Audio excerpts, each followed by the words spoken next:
আলিফ লাম মিম, এটা কি পারবেন না? ব্যবসায়ী যখন বেরিয়ে যাচ্ছে, একবার ফজরের নামাজ পড়ে তিনবার আলিফ লাম মিম, এটা কি বলে 12 হতে পারবেন না?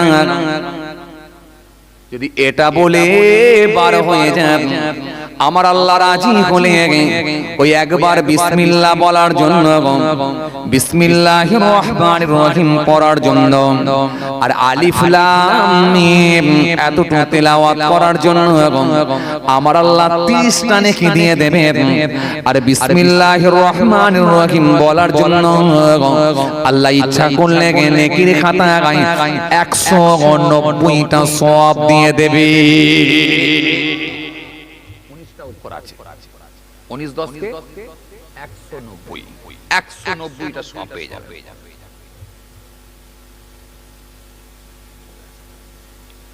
খুব চাপ, খুব চাপ, কোন চাপ না, সহজ ভাবে আপনি তাহলে আলিফ লাম মিম এটা বলে চালিয়ে যান, আর আপনার পোতাটাকে একটা হাফেজ বানিয়ে দেন, একটা আলেম বানিয়ে দেন। কেন নবী বলেছেন, যদি সে আলেম হয়ে আলেম বানাতে পারে, ইলম শিক্ষা দিতে পারে, কাল কিয়ামতের ময়দানে আমার আল্লাহ রাজি হয়ে গিয়ে, খুশি হয়ে গিয়ে ওই হাফেজে কোরআনকে 10 জন সুপারিশ করে জান্নাতে নিয়ে যাবার অনুমতি দিয়ে দেবে।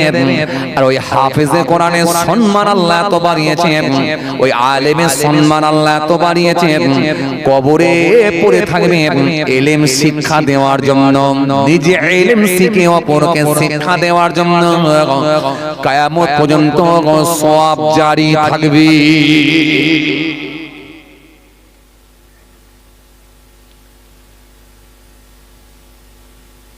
কোরআন এর মার্তাবা, এর গুরুত্ব এত বেশি। পৃথিবীর জমিনে একটাই ধর্মগ্রন্থ নির্ভেজাল। There is world in the world, no other book which has remained 12 centuries of purity. পৃথিবীর জমিনে একটাই ধর্মগ্রন্থ নির্ভেজাল, no other book, এছাড়া অন্য কোনো গ্রন্থ নয়, অন্য কোনো পুস্তক নয় যার মধ্যে কিছু না কিছু ভেজাল এসে গেছে। একেবারে 1200 থেকে 1500 বছর একভাবে নিখুঁত নির্ভেজাল, ভেজাল মুক্ত কালাম, সেটা হলো আল্লাহর কালাম, কালামুল্লাহ কোরআন শরীফ। সব বড় বড় মনীষীদের কথা, টাইসনের মতো মানুষ, গ্যারি মিলারের মতো মানুষ, ওয়ার্নার ক্লাউনের মতো মানুষ, জাজ বার্নেশ্বরের মতো মানুষ, উইলিয়াম মুরের মতো মানুষ, সিসির দাসের মতো মানুষ, মাইকেল জ্যাকসনের মতো মানুষ, সব পপুলার ব্যক্তি যাদের জনপ্রিয়তা গোটা পৃথিবী জুড়ে। এরকম হায়ার এডুকেটেড মানুষগুলো, উচ্চ শিক্ষিত মানুষগুলো, তারা কোরআন পড়েছেন, নবীর আদর্শের কাছে মুগ্ধ হয়ে কালেমা পড়ে ঈমান কবুল করেছে। চলেন, আপনাকে আমি কি বলছিলাম, তাহলে নিজে ইলম শিখে অপরকে শিক্ষা দেওয়া আপনার কাজে এসে যাবে ইনশাআল্লাহ। আর আপনি যদি না পড়তে পারেন, অন্তত এতটুকু পড়েন, আলিফ লাম মিম পড়েন, বিসমিল্লাহির রহমানির রহিম পড়েন, আপনার উপকারে আসবে ইনশাআল্লাহ। আর যদি একটা সন্তানকে হাফেজ বানাতে পারেন, আপনি যখন মৃত্যুর কোলে ঢলে পড়বে, মৃত্যু মুখে যখন পতিত হবে, সেই সময়টা এমন সিচুয়েশন তৈরি হয়ে যায়, ও বাবাজি আমার ভাইরা, মরণের কষ্টটা সাংঘাতিক কষ্ট। সেরে খোদা হযরত আলী রাদিয়াল্লাহু তাআলা আনহু বলছেন, তরওয়ালের 1000 আঘাত মৃত্যু কষ্ট অপেক্ষা সহজ।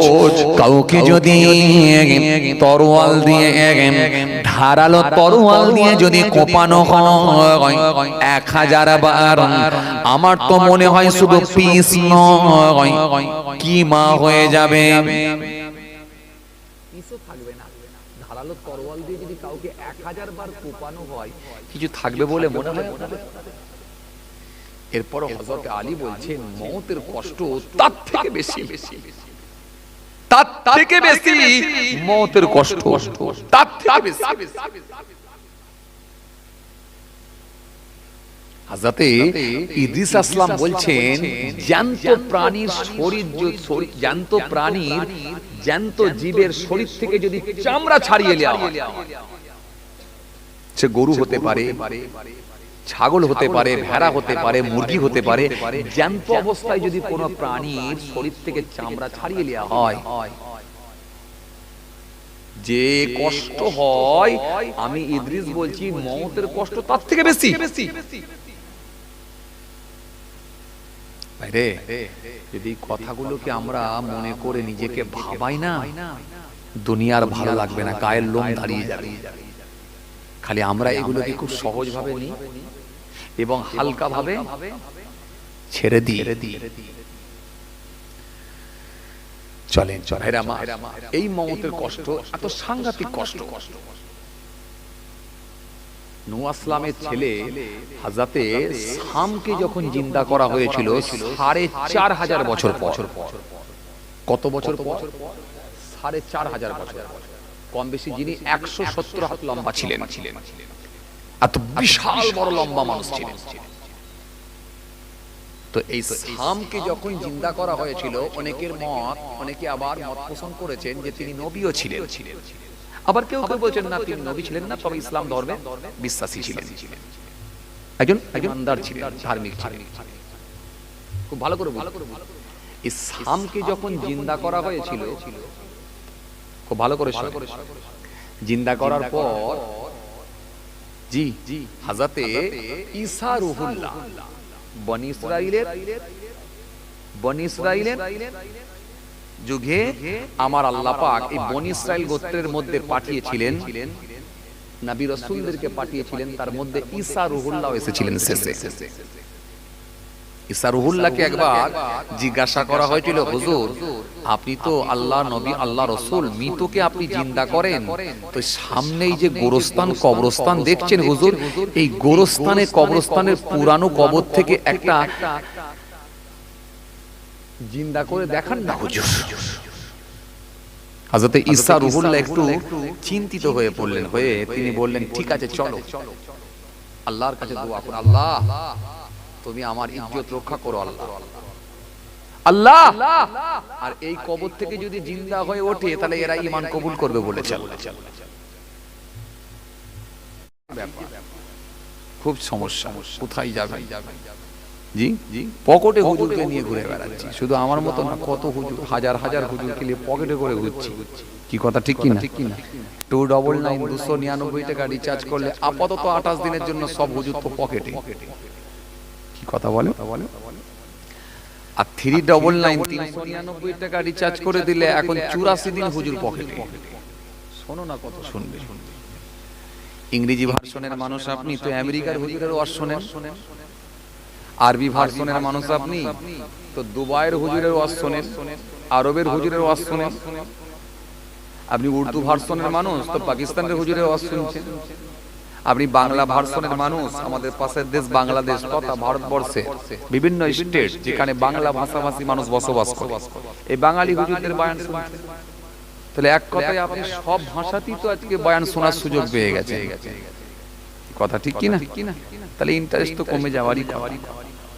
তবে একটা কথা মনে রাখবেন, এরপরেও যারা বোঝে তারা মাহফিলে গিয়ে বসে, কারণ হতে পারে এই মাহফিলটাই জীবনের শেষ মাহফিল হয়ে যেতে পারে। বাড়ি পর্যন্ত পৌঁছাবো এই গ্যারান্টি না, এখানে বসে শেষ দোয়া পর্যন্ত হব, থাকবো, এই গ্যারান্টি, এই নিশ্চয়তা না। কথা বুঝে আসছে? জি এই তো গতকাল কি আমার কাছে খবর এলো, হুজুর যে বাড়িতে বসে আপনি নাস্তা করেছিলেন, গতবারে খাওয়া দাওয়া করেছিলেন, হ্যাঁ ভাই কি হয়েছে? এবছরও জলসা নেওয়া ছিল হুজুর, জলসাকে কেন্দ্র করে সে বাড়িতে ফিরছিল, জয়পুরে থাকে, বাস থেকে নেমে স্লিপ করে বাসের পেছনের চাকায় ঢুকে গেল, ওখানে লাশ। ঘরে আর জ্যান্ত আসতে হলো না, অ্যাম্বুলেন্সে করে বাড়ি চলে লাশ। তো এই তো ব্যাপার। জলসার জন্য সে বাড়ি আসছে, তাকে আর জ্যান্ত আসতে হলো না, যে বাস থেকে নেমেছে সেই বাসেতেই তার জীবন চলে গেল, অ্যাক্সিডেন্ট হয়ে মারা গেল।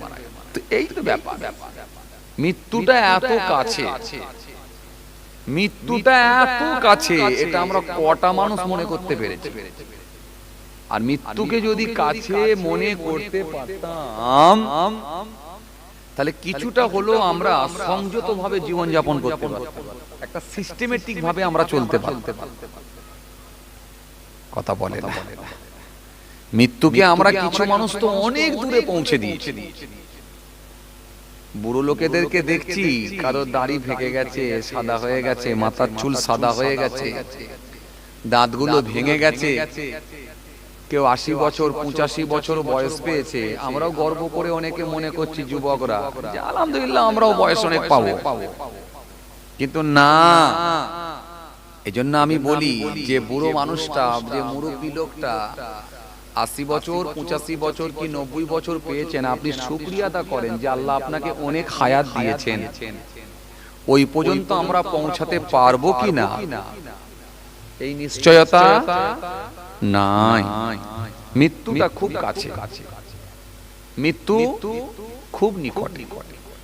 একমাত্র আখিরি নবী, নবী মুহাম্মদ মুস্তাফা সাল্লাল্লাহু আলাইহি ওয়াসাল্লাম, যিনাকে জিজ্ঞাসা করা হয়েছিল, ওই যে যাবেন আল্লাহর দরবারে যাবেন, এছাড়া ব্যতিক্রম, এটা ব্যতিক্রম, এছাড়া আর কাউকে কিন্তু জিজ্ঞাসা করা হয়নি। যাকে জিজ্ঞাসা করা হয়েছিল, যিনাকে, তিনি মওতকে এত কাছে মনে করতেন, এত নিকটে মনে করতেন, একবার টয়লেটে স্টেঞ্জায় গেলে তৎক্ষণাৎ তায়াম্মুম করতেন। সাহাবায়ে কেরামেরা বলতে, ইয়া রাসূলুল্লাহ, হাবিবাল্লাহ, হুজুর পানি তো খুব নিকটে, খুব কাছে পানি, ওখানে গিয়ে ওযু করে নেবে। আল্লাহর নবী বললেন, আমি জানি পানি খুব নিকটে আছে, আমি ওখানে গিয়ে ফের ওযু করব, এটাও জানি, কিন্তু এই পানি পর্যন্ত আমি পৌঁছাতে পারবো কি পারবো না, এর নিশ্চয়তা কি আছে, এর গ্যারান্টি কি আছে? তাহলে যিনাকে জিজ্ঞাসা করে আত্মা বের করা হয়েছিল, জান বের করা হয়েছিল, যিনি আখিরি নবী, তিনি মওতকে কত কাছে মনে করতেন। আর আমরা পৃথিবীর কাউকে জিজ্ঞাসা করা হবে না কোন সময় আল্লাহর ডাক আসবে, আর আমরা মওতকে অনেক দূরে পৌঁছে দিয়েছি। এরপরে এটা করতে হবে, তারপরে ওটা করতে হবে, তারপরে ওটা করতে হবে, কত রকমের পরিকল্পনা আমাদের ভেতরে, কত রকমের স্বপ্ন। কথা কিছু বুঝতে পারছেন বাবাজি?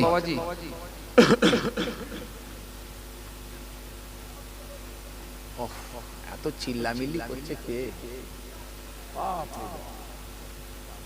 নবান্ন অফিসে বসে না, সব কথা আবার এখানে বলা যায় না, ক্যামেরা হচ্ছে, মিসাল দিতে গিয়ে কিছু বললেও সমস্যা। যাক, জলসা কমিটির যে অফিস, এই অফিস থেকে চিল্লাচ্ছে নাকি? তো মাইকের থেকে জোরে আওয়াজ।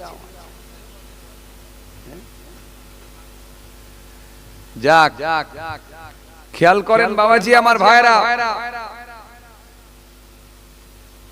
যে কথা বুঝাতে চাইছিলাম, মৃত্যু তো হবে, মৃত্যুর হাত থেকে কেউ রেহাই পায় না, কেউ ছাড় পায় না। আর ওই ব্যক্তিটাই গেনা, কোন ব্যক্তিটা? যে মরণের আগে তৈরি হয়ে যেতে পেরেছে, ওই ব্যক্তিটাই সাকসেস, ওই ব্যক্তিটাই গেনা, ওই ব্যক্তিটাই আল্লাহর কাছে মনোনীত বান্দা, যে মরণের আগে তৈরি হয়ে যেতে পেরেছে। আর কিছু না, ভাবলে এই পৃথিবীতে কিছু নাই, না ভাবলে অনেক কিছু, অনেক ভাবলে কিছু না। ভাইরা আমার, বন্ধুরা আমার, সাথী মহব্বতের ভাইরা,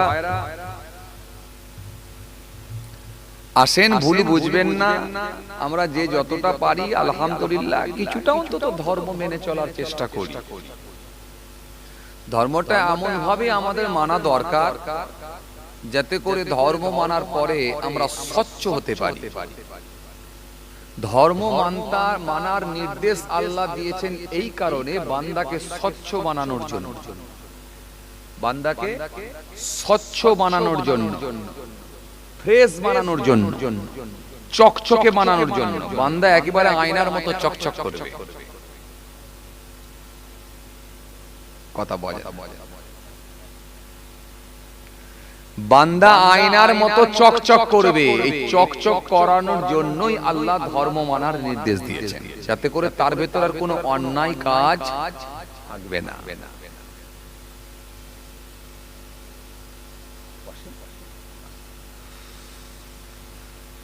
সারা পৃথিবীর মানুষ যদি নামাজ রোজা না করে, এতে আমার আল্লাহর কোনো ক্ষতি হবে না।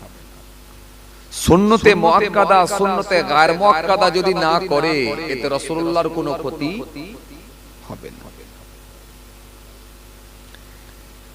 কিন্তু ধর্ম মানার নির্দেশ এই কারণে বান্দাকে স্বচ্ছ বানানোর কারণে, বান্দা যাতে করে স্বচ্ছ হতে পারে, অন্যায় কাজের সঙ্গে যাতে করে সম্পৃক্ত না হয়, অন্যায় মুক্ত জীবন তৈরি করার জন্যই ধর্ম মানার নির্দেশ। আমার খুব ভালো মনে আছে, এখানে হয়তো অনেক হাজী সাহেবও থাকতে পারেন, আলহামদুলিল্লাহ। যখন মক্কা শরীফে গেলাম, আল্লাহ নিয়ে গেলেন আপনাদের দোয়ায়, জেদ্দা পর্যন্ত ফ্লাইটে করে গেলাম। ফ্লাইট থেকে নামার পরে এবারে জেদ্দা থেকে একেবারে হারাম শরীফের উদ্দেশ্যে যে বাসগুলো যায়, বাস এবারে জাপানি বাস, ভলভো বাস, আপনারা জানেন। তো ওই হাজী সাহেব যারা এত রাস্তা ফ্লাইটে করে এত পথ অতিক্রম করে গেছেন, তো প্রচন্ড টায়ার্ড থাকে, প্রচন্ড টায়ার্ড থাকে শরীর। এই ভলভো বাসে উঠে পড়ার পর, ফ্লাইট থেকে নেমে ভলভো বাসে ওঠার পর, ব্যাগ পত্র, লাগেজ টাগেজ কার কোথায় ঢুকে যাচ্ছে, সাইড ব্যাগ বাংকারে রেখে দিল, টাকা পয়সা রেখে দিল, দিয়ে মোবাইল টোবাইল রেখে দিয়ে একটু আরাম করে বসি ঘুমিয়ে পড়ছে মানুষ, কারণ আর শরীর টানতে পারছে না।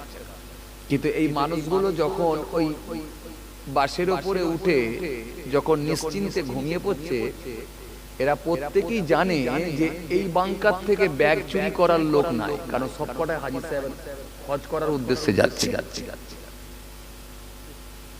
কথা বুঝছেন না? ওই মানুষগুলো জানে এখান থেকে ব্যাগ চুরি হবে না, চুরি করার কেউ নাই, কারণ এনারা যারা যাচ্ছেন সব হজ করতে যাচ্ছেন, আল্লাহর কাবা তওয়াফ করার জন্য যাচ্ছেন। তার মানে চুরি হবার কোনো সম্ভাবনা নেই। আর এই জন্যই তো ধর্ম মানলেই তো আপনি স্বচ্ছ হবে। আপনার ব্যাগ কে চুরি করবে?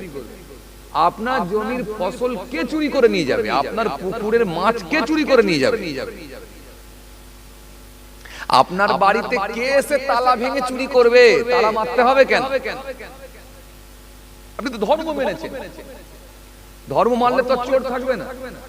কথা বলে, আপনি তো ধর্ম মেনেছেন, ধর্ম মানলে তো চোর আর থাকবে না রে বাবা। আপনার ভেতরে তো আল্লাহর ভয় ভীতি ঢুকে যাবে, চুরিটা করবে। তাহলে ধর্ম মানার নির্দেশ এই কারণে দেয়া হয়েছে বান্দাকে স্বচ্ছ বানানো। বসেন, কষ্ট করে দাঁড়িয়ে আছেন মুরব্বী মানুষ, বসেন। বান্দাকে স্বচ্ছ বানানোর জন্য এই জন্য হাদিস পাকের মধ্যে এসেছে, ওপরই বসেন না, অসুবিধা নেই, বসেন, জায়গা আছে। বাবাজি আমার ভাইরা, এই জন্য হাদিস পাকের মধ্যে এসেছে, হযরতে আবু হুরায়রা রাদিয়াল্লাহু তাআলা আনহু থেকে বর্ণিত হাদিস, আল্লাহ নবী সাল্লাল্লাহু আলাইহি ওয়াসাল্লাম সুন্দর করে জানিয়েছেন। হযরতে আবু হুরায়রা রাদিয়াল্লাহু তাআলা আনহু থেকে বর্ণিত হাদিস, আন আবি হুরায়রা রাদিয়াল্লাহু তাআলা আনহু قال سئل رسول الله صلى الله عليه وسلم أي الناس أقرب قال أكرمهم عند الله أتقاكم।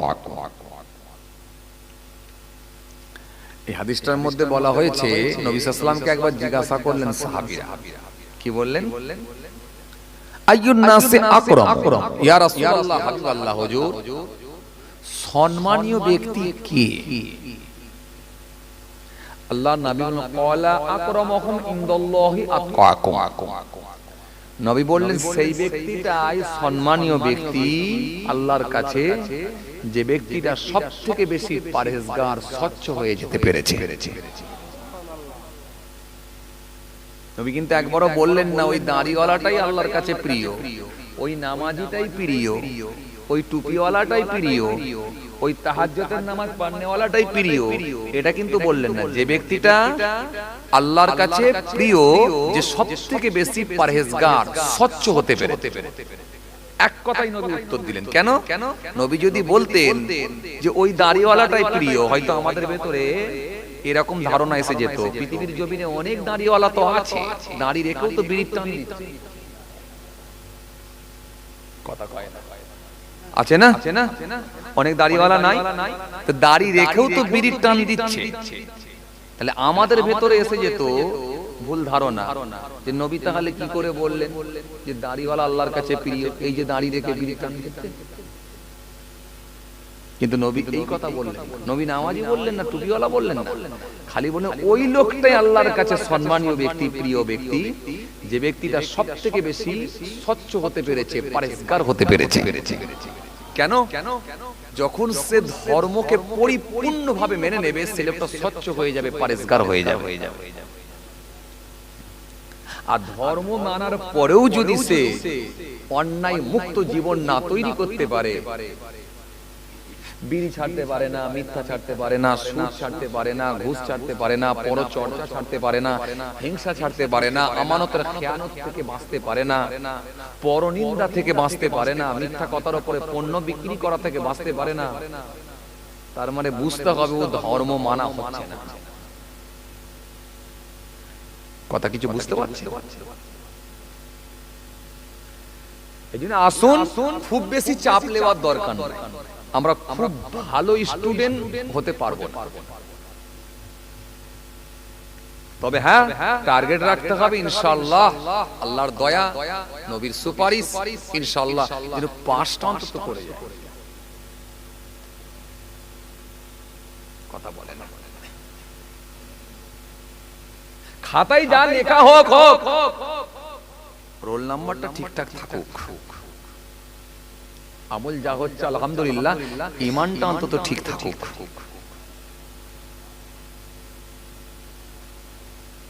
খুব বেশি ভালো স্টুডেন্ট আমরা হতে পারবো না। আরে বাবা, সারা জীবন ধরে চায়ের দোকান চালিয়ে আর মাধ্যমিক পরীক্ষার আগে 15 দিন পড়লে কি বিরাট নাম্বার হয়?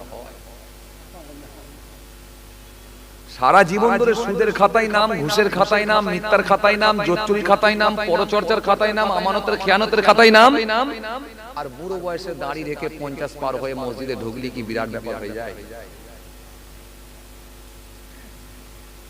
এরকম লোক নেই? কথা বলছেন না কেন? যাক, তবু বুড়ো বয়সে করছে, যদি আল্লাহ দয়া করে মাফ করে। বুড়ো বয়সে হোক আর যুবক বয়সী হোক, দয়া আল্লাহ, দয়া ছাড়া কোনো রাস্তা নাই। একটা হাদিসে এসেছে হযরতে আম্মা আয়েশা সিদ্দিকা রাদিয়াল্লাহু তাআলা আনহা থেকে বর্ণিত হাদিস এসেছে, আল্লাহর নবী বলছেন কাউকে যদি কিয়ামতের ময়দানে আল্লাহ পাক হিসাব নেন, জিজ্ঞাসা করেন, নিশ্চিতভাবে সে লোকটা ধ্বংস হয়ে যাবে। তার মানে হিসাব দেওয়ার মতো তার ক্ষমতা হবে না। এত কঠিন ব্যাপার, এত কঠিন ব্যাপার। যদি দয়া করে আল্লাহ কাউকে মাফ করে দেয়, খুব সহজ। চলেন বুদ্ধিমান লোক আমরা, কথা বলে না, বুদ্ধিমান লোক না? আপনারা বুদ্ধিমান না? বুদ্ধিমান। অফার ছাড়া জীবনে মাল কেনেন না। আরে কথা বলছেন না কেন? যে দোকানে 30% ছাড় দিয়েছে সেই দোকান থেকে জুতো কিনেছেন, যে দোকানে চৈত্র মাসে সেল দিয়েছে সেই দোকান থেকে কাপড় কিনেছেন, যেদিনে সিম কার্ড কিনেছেন সেদিনও কিন্তু বালতি নিয়েছেন। আরে কথা বলছেন না কেন? প্রচার গাড়ি করে যখন সিম কার্ড বিক্রি করতে এসেছে তাও কিন্তু বালতি দিয়েছেন। আপনি দেখে নিয়েছেন, এখান থেকেও কিন্তু বালতি পাচ্ছি, সিম কার্ড যা পয়সা নিয়েছে তার থেকে বেশি বালতির দাম পেয়ে গেছি। চালাক লোক আপনারা। আপনারা মানে কি আমি সার্বিক ভাবে বলছি, যেন কেউ ঘাড়ে তুলে নেবেন না, যেন সে আবার সে উদর মাছ বুদর ঘাড়ে হয়ে যাবে যে আমাকে বলছে কেন না। তো আপনাদের সঙ্গে আমার কোনো রাগারাগি নেই, আল্লাহই জানে। আমার কারোর সঙ্গে ঝগড়া নেই, কারোর সঙ্গে রাগা নেই, আলহামদুলিল্লাহ, আল্লাহর শুকর। আমি খোলা মনে চলি, মানুষের সঙ্গে খোলা মনে মিশি আমি যতটা পারি, কারোর সঙ্গে আমার ঝগড়া নেই, আলহামদুলিল্লাহ। কোনো বক্তা ওয়াইজিন কেউ বলতে পারবে না, কোনো হুজুর পীর সাহেব বক্তা ওয়াইজিন, কোনো কমিটি, কোনো শ্রোতা, কারোর সঙ্গে আমার ঝগড়া নেই, আলহামদুলিল্লাহ। আমি একটু সার্ভিস ভাবে বলি, বর্তমান সিচুয়েশনের দিকে লক্ষ্য করে বলি। তো আপনাদের সামনে আমি যেটা বোঝাতে চাইছিলাম যে আমরা কিন্তু খুব চালাক লোক দুনিয়ায়, আমরা খুব বেঁচে থাকি, কি বেঁচে আছি ঠিকই, কিন্তু খুব বুদ্ধি করি হাঁটি। একটু বুদ্ধিটাকে কাজে লাগাই পরকালের জন্য, ইনশাআল্লাহ কাজ হবে। কেন স্টুডেন্ট আমরা খুব একটা ভালো না। বড় পীরের মতো ইবাদত করা, বড় পীরের মতো ইবাদত করা সম্ভব। আপনারা যদি পারতে পারেন তো পারতে পারেন, হয়তো হতে পারে, না হওয়ার কিছু নেই। তো আমি আমার কথা বলছি, বড় পীরের মতো ইবাদত করতে পারবো না, বিশ্বাস করেন। আমি বড় পীরের মতো ইবাদত করতে পারবো না, বিশ্বাস করেন। আমি এটুকু আল্লাহর দরবারে বলি, আল্লাহ, আল্লাহর ওলিদের জুতোর ধুলার ধুলা তুমি বানিয়ে দাও, সেটাকে অন্তত কবুল করে নাও, তাহলে আমি জীবনে ধন্য হয়ে যাব। বড় পীরের মতো ইবাদত করা, আহারে কে বড় পীর, এত সহজ না। যে বড় পীর ঘোষণা দিচ্ছেন, मैंने 1 साल না খায়া না পিয়া না সোয়া, আমি 1 বছর খাই না, পান করি না, ঘুমাই না। मैंने 40 साल ऐसा की वजू से सुबह की नमाज पढ़ा, আমি 40 বছর এসা রুজুতে ফজরের নামাজ পড়েছি। ছেলে খেলা কথা নাকি? সামান্য 5 ওয়াক্ত নামাজ পড়তে গিয়ে আমাদের মাথা খারাপ হয়ে যাবার খারাপ হয়ে যাচ্ছে। কথা বলছেন না কেন? জোহরের নামাজ হলো তো আসরের নামাজ হলো, কখন আবার মাগরিব কাজা হয়ে যায়, হয় কি হয় না? হ্যাঁ, আপনি ঘুরিয়ে পড়লেন, আমি মেনে নিয়েছি, আপনি ঘুরিয়ে পড়লেন, কাজাটা আদায় করেন, কিন্তু কাজাও তো হয়। আবার জোহর আসর মাগরিব যদিও হলো তো এসা কাজা, আবার যদিও কষ্ট করে জোহর আসর মাগরিব এসা টান টান করে যদিও আদায় হলো তো ফজর তো ঘুমিয়ে কেটে গেল। কাজা ফের ঘুরিয়ে পড়েছেন, আমি মেনে নিয়েছি, কিন্তু কাজা তো হলো। তাহলে এই 5 ওয়াক্ত নামাজ পড়তে গেলে আমাদের হাল অবস্থা খারাপ হয়ে যাচ্ছে। আর বড় পীরের মতো ইবাদত, খাজা বাবার মতো ইবাদত, ওয়াইসকুরুনি হুজুরের মতো ইবাদত, হ্যাঁ, নবীর ভালোবাসায় নবীর কোন দাঁতটা ভেঙেছিল আমি জানি না, একটা একটা করে সব দাঁত ভেঙে ফেললে, খালি নবীর মোহব্বত, ভালোবাসা। সহজ, এত সহজ যে আসেন, ভুল বুঝবেন না, রাগ করবেন না, যেটা আমি আপনাদেরকে বোঝাতে চাইছিলাম, স্টুডেন্ট হিসাবে আমরা খুব একটা ভালো নয়, এটা ঠিক, কিন্তু তবু পাস করার টার্গেটটা আমাদের রাখতে হবে।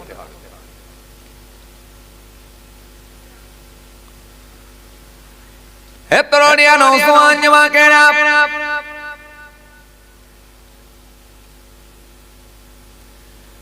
ইয়া ভাই মুরব্বিয়ানেরা,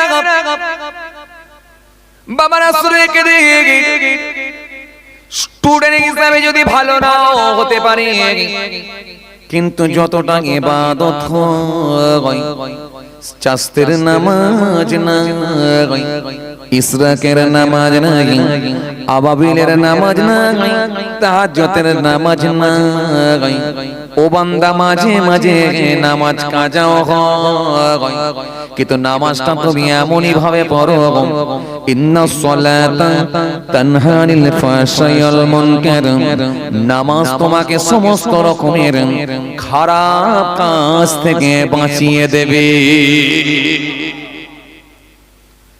নামাজটা তুমি এমনই ভাবে পড়ো, দাড়িটা তুমি এমনই ভাবে রাখো, টুপিটা তুমি এমনই ভাবে পড়ো, রমজান মাসে 1 মাস রোজাটা তুমি এমনই ভাবে রাখো, যাতে করে তোমার ভেতরে মালিকের ভয় ভীতি ঢুকে যায়। আর রবের ভয় ভীতি যখন ভিতরে ঢুকে